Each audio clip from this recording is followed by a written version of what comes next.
iltimos qilmoqchiman shuni.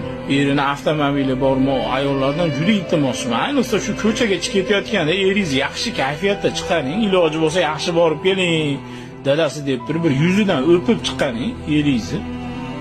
Shu 4-marta eshitishim, gapirishga majbur bo'ldim. Fevral oyida oradan yana 2 marta, hozir 4-si shu.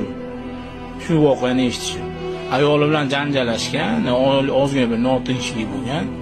Ertalab ketgan ishga shu voqea bo'lgan.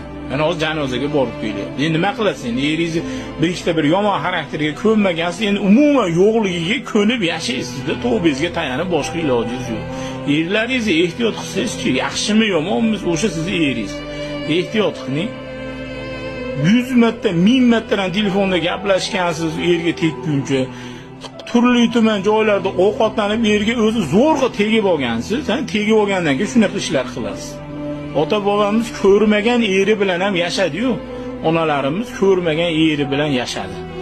Otalarimiz ko'rmagan ayoli bilan ham yashadi-yu. Namuncha bu ayollar noshukr, qancha qulayliklar bor, hozir qancha sharoit kundan kunga yaxshilanyapti sharoitlarim. Shunda ham bu ayollarning ko'pi noshukr. Ozgina yo'qchilikka chidang, bu hayotda sog'lig'i tashvishi shuda, eringizni sizni sinashligi, eringiz